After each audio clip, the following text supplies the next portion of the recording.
Hey everyone, it's Kanza here, and today I'm going to be talking with you about Street Fighter 6. So there's been a lot of debate about which character is the best in the beta, and one of the most common hot takes is that Luke is probably the worst so far. So I'm going to tell you why I genuinely think that's wrong. But yeah, before I get started, don't forget to hit a thumbs up, subscribe, leave the notification bell on for future videos, and yeah, alright, let's get to it. In 6, Luke is quite different to how he was in 5 due to the loss of his V skill and V trigger. His super in Street Fighter 6, his level 1, is actually his V trigger from 5, and he used to be able to use this repetitively. Another thing that's quite different is that it's not really that noticeable, but I believe his fireballs are roughly 1 or 2 frames slower than they were in 5. Shout out to Sunboy, hopefully that's correct. Another reason is some of his normals not being as abusable in neutral. So these are the main things that I've seen get brought up a bunch, and also people stating that other characters are just outright better than him overall. And I don't think this is the case in general. Luke has some of the best buttons in the game, and that combined with his arsenal of specials make him a great character to be feared, and for good reason. So right now I'll go over some of his key normals that I think put him above most of the cast. Luke's light punch has really good range and it has a 6 frame start, and it actually lunges him forward. At most ranges you're safe. His light punch also goes into his target combo, which is light, medium, heavy. Light punch is also a special cancelable and a good button to use when you want to check your opponent in neutral in case they throw out a drive impact or they might be dashing in towards you. Luke's medium punch is also one of his best whiff punishers, and it also has its own target combo, just being mediums. Luke gets really easy OQ after this, which I'll cover, but one thing to note is that the second hit of his target combo can be cancelled into any of his supers. Luke's heavy punch is also another great whiff punisher the character has.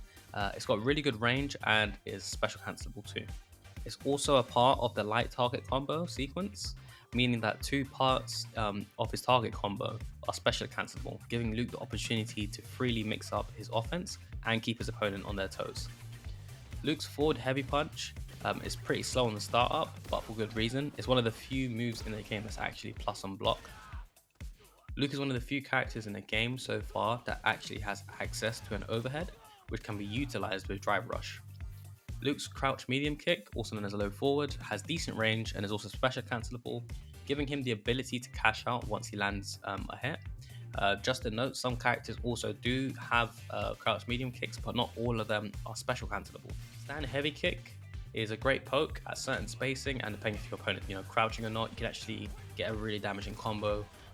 Back heavy kick is still one of Luke's best buttons and a very strong tool, and is very good at punishing whiffed DPs or blocked specials that leave the opponent in a punish counter state.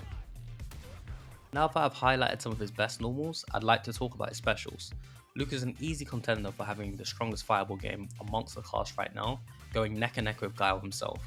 I would like to think that Luke has a better fireball game overall than Ryu. Ryu has to use the engine install most of the time to make his fireballs a bit more scarier, whereas Luke's are already really fast, hard to react to, and the usage of his EX fireball makes him very scary. Luke's fireballs are not reactable, so people try their best to preemptively parry it, but because you can't really react to it, it's easy parry bait from Luke. So when someone's parrying, and if you're doing the light version, let's say they're full screen, they're just going to end up wasting their drive gauge. Secondly, his EX fireball travels full screen, and it almost instantly causes a knockdown like the moment it hits. So this is great for interrupting characters charging up an install like Ryu or Jamie. However, if this wasn't enough, Luke can also double his EX fireball to clear anything off the screen. With the removal of his V skill that allowed him to perform charge attacks without having to do the full charge, people have said that Luke has become less of a threat overall. This is definitely wrong. Luke is still a big problem due to Drive Rush. Being able to cancel normals into Drive Rush opens up Luke's crazy combo potential and super high damage, which some characters can't tap into all the time. Luke can also use his EX shoulder to go through fireballs off of common starters that people would use on block, and that makes Luke a big problem because there's situations where people may be trying to autopilot block strings and you can call them out quite easily on it. All in all, I think the key indicators that make Luke a really good character and probably the best is that he's very safe, he doesn't have to take risks, he has really high damaging BMBs and corner carry, He barely uses any drive gauge, he has strong normals and fireballs, and he has very, very good chip out situations. In a game that can play as slow as 6, so far I think Luke is probably the most well-rounded character in the beta and does everything really well. Now this being said, just because he's a really good character doesn't make him a free win.